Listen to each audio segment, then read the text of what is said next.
Act 939, 2016.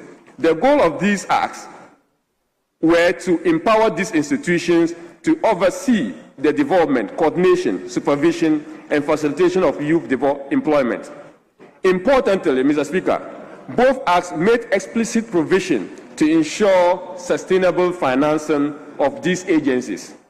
Specifically, Section 17.3 of the Act 939 and Section 23C of Act 887 mandates that 5% of the District Assembly Common Fund be allocated to the National Youth Authority and 10% to the YEA annually, subject to the formula approved by Parliament under Article 252 of the Constitution. Mr. Speaker, this was to generate predictable and adequate funding to enable these institutions to perform their mandate effectively. Mr. Speaker, the current government has outlined a roadmap to operationalize its youth development and employment strategy as outlined in the NDC manifesto for 2024, primarily through the establishment of its first ever new Ministry for Youth Development and Empowerment. This is also to build on key intervention and previous government through youth entrepreneurship and skill development with the intervention of various governments with the National Apprenticeship Program and Ejumawura Initiative. These youth-based initiatives are driven by institutions such as the YEA, and the National Entrepreneurship and Innovation Program, NEP. According to the NYA, an amount of 400 million has been received through the District Assembly Common Fund since 2017.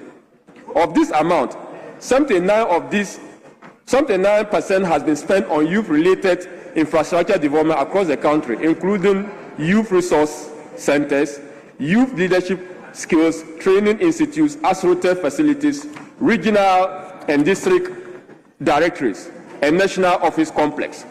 About 17% has been spent on programs and operation, while the remaining 4% was spent on goods and services and general administration over the past 9 years. Demonstrable, Mr. Speaker, the NYA has effectively utilized the resources to empower the youth and create an enabling environment for effective and meaningful youth engagement in the country. Regrettably, Mr. Speaker, the trend in recent years paints a disturbing picture. It is interesting to note that between 2017 and 2019, compliance with the statutory funding requirement was largely achieved. However, from 2020 onwards, there has been consistent decline. Available data indicates that between 2020 and 2024, the average annual release from the District Assembly Common Fund to the NYA stood at only 2.8%, Mr. Speaker, while the YEA received about 5.8%, which is far below their statutory allocation of 5% and 10% respectively. Even more concerning, Mr. Speaker, is that in the first quarter of 2025, both agencies have received just 0.6% of their expected allocation. Mr. Speaker, reports from the Youth Employment for Life, YEF Ghana, a youth-based or youth-focused civil organization based in the northern region, through his Follow the Money campaign between 2017 and 2025, support this worrying revelation of inconsistency in District Assembly Common Fund disbursement to the NYA and the YEA.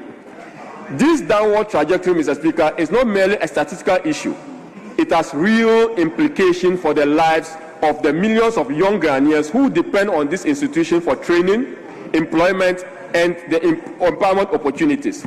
The decline undermines the very essence of our collective vision for inclusive and sustainable development. It also weakens the institutional capacity of the NYA and the YEA to deliver on their respective mandates. Mr. Speaker, the youth of Ghana remain our most valuable national asset. If properly supported, we can become the engine of innovation, productivity, and leadership that will propel Ghana towards middle-income prosperity and beyond. However, to unlock this potential, government must prioritize and protect youth financing, especially through consistent and timely disbursement of national District Assembly Common Fund allocation as prescribed by law. Mr. Speaker, this government came to office with a vision of resetting the nation and restoring economic stability. In that spirit, I appeal I appeal earnestly to the Minister of Finance and the District Assembly Common Fund Secretariat to take immediate steps to ensure statutory funds due to the NYA and the YEA are released fully and promptly. Delays and shortfalls in the releases only serve to erode public confidence in our youth policies and derail the progress we collectively seek. Mr. Speaker, given this worrying decline and non-compliance of this statutory allocation in the past years, I will urge the responsible institution, that is the District Assembly Common Fund, the YEA, the NYA, the Ministry of Youth and Development and Empowerment, engage with Parliamentary Select Committee on Youth and Sports to take a second look at the decline in compliance issue and to immediately take steps to fund redress rate. Such engagement should aim to build the cause of non-compliance and propose remedial measures, including ensuring strict adherence in the 2026 national budget. Unfortunately, this has elapsed, but going into the future in 2027, Mr. Speaker. In conclusion, I firmly believe that any investment that improves the well-being and productivity of our youth is an investment into the future. It is therefore imperative that we restore full compliance with the provision of Act 887 and Act 939 to safeguard the sustainability of our youth development architecture. Mr. Speaker, thank you very much for the opportunity. Thank you very much. The same rules apply to from each side. Nobody is speaking more than 5 minutes. Honorable Dr. Sasu, member for Medina. Thank you very much, Right Honorable Speaker. Mr. Speaker, I want to thank the maker of the statement for such a well-researched statement. The 2-2 includes leadership. Two from each side include leadership. Yeah, Mr. Speaker, we have resolved among ourselves that we'll do 1-1 so that leadership will conclude. So that's what I'm saying, includes leadership. Okay. So it makes 2. Okay, that's fine. Yes, Dr. Sasu, let's hear you. Thank you very much, Honorable Speaker. Mr. Speaker, I want to thank the maker of the statement for such a well-researched statement, particularly the one bordering on the young people of our country.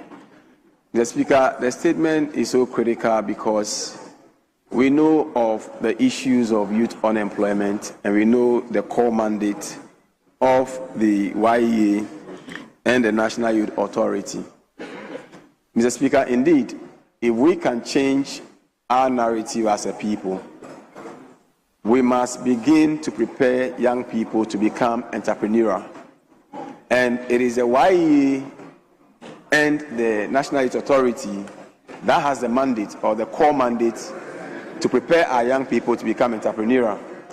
Mr. Speaker, one of the reasons why there is so much brouhaha in town today is the fact that you have a number of young people who are looking for government jobs which are not available. Mr. Speaker, the reality is that Adam Smith's theory of scarcity still prevails. The resources available to us as a nation cannot satisfy all the needs we have as a people. There is no way the spaces available can support the total number of young people looking for jobs. And the only way as a people we can begin to make progress is when we prepare these young people to invest in themselves, technical, vocational, and some form of entrepreneurship. Mr. Speaker, and that is the core mandate of the YEA. And that is why I support the maker of the statement that we must, as part of the reset agenda, reset the funding to these agencies. And I can assure the maker of the statement that His Excellency John Dramani Mahama is a man of integrity and definitely will take this call in good faith. And we can see some serious funding to the YEA so that it can carry out its core mandate to secure the future of our young people in Ghana. Thank you, Mr. Speaker, for the opportunity to support the statement. Very well. Yes. Honorable Asafoye.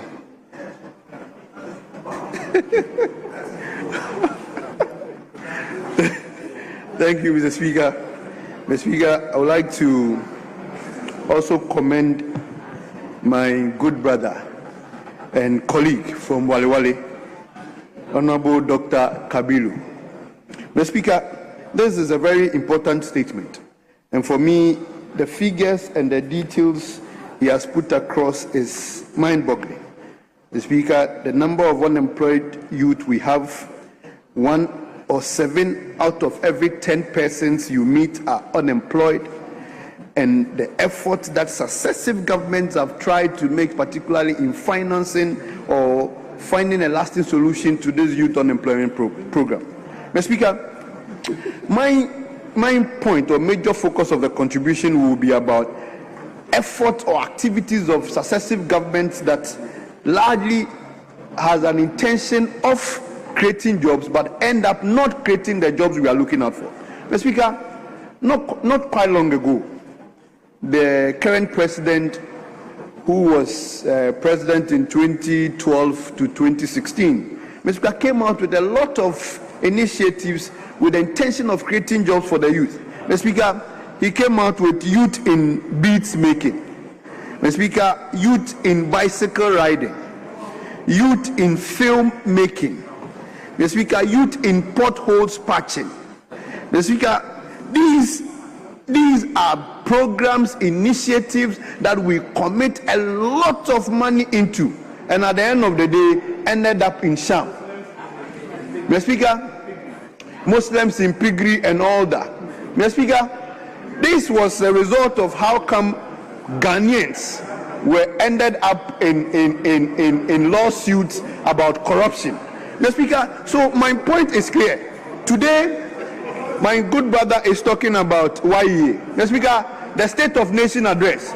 Mr. Speaker, the State of Nation address that the President John Dramani Mahama was here, made mention about 89,000 youth has been engaged in various modules. Mr. Speaker, as at the time he was making that State of the Nation address, the CEO of the YEA has not even been in office. Mr. Speaker, in 2016, when the president again came here to make a statement before us, he again mentioned that he has instructed that the YEA program be reviewed to avoid duplications. Mr. Speaker, my point is clear, that we cannot overly, as government, as a country, be implementing programs, activities, initiatives that will end up coming back to the same cycle without creating lasting and permanent jobs for our youth. Mr. Speaker, it is as if our youth are beginning to be the point at which we tell them anything and then they fall for us to win elections. Mr. Speaker, not long ago, the president of this country went to Winneba, and then behind him was a big wall clock. The Speaker telling everybody that he's going to create a 1-3-3 job, that Amma will go to work in the morning and close in the afternoon. Kofi will go in the afternoon, 8-hour shift and close. Then Kwame takes over and come the next day, 3-3-3, to curb the issue of unemployment in this country. Mr. Speaker, now we are here. 2025 is gone. 2026, the best they have done about the 1-3-3 initiative is to create an authority, which in itself closes at 4 o'clock. Mr. Speaker, this is how we have over the years used our youth as a chaskele board. We play with them, we talk with their emotions. Mr. Speaker, we ride on them, we gain the popularity, win elections, and do not do anything about them. Mr. Speaker, the financing of the youth must be something that we should be very, very interested in. And Mr. Speaker, it is not about rhetorics. It should be about commitment to ensuring that the teeming member of our society who are young and unemployed must be given some work and job to do. Mr. Speaker, we now have John Mahama again as the president. I am only cautioning that the youth in potholes patching, the youth in beads making, the youth in bicycle riding, the youth in the Muslims in piggery should not be repeated again. We are seeing some clear we are seeing some clear signs with the the Jumera. The Speaker, we are only hearing that 2,000 of them have been trained. Even them, they have not been able to equip them or tool them to go and work. The Speaker, the conclusion.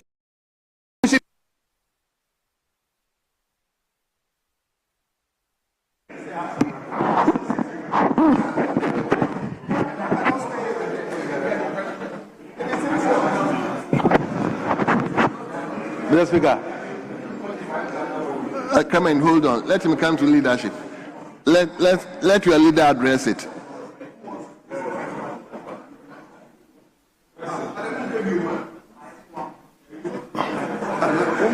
Thank you, Mr. Speaker, and thank you, the Honourable Minority Leader. So, the minority leadership, I presume, has yielded to. But nobody spoke from your end. Yes. Mr. Speaker, let me commend the maker of the statement for bringing such an important matter to the House's attention. Mr. Speaker, I think what is happening in the country is pretending to be creating jobs for the young people, when in actual sense, it's like an Instagram kind of situation where you are made to believe something is being done, but not being done. The Speaker, again, if you look at the allocation from the DACF and to that of the NYA and that of the YEA, is worrying. Already the 10%, 5%, they are struggling to even release them. Now you have these institutions also struggling to even cope with the burden that they come face to face with all the time. So, Speaker, even the structural arrangement of even the YEA is problematic. A situation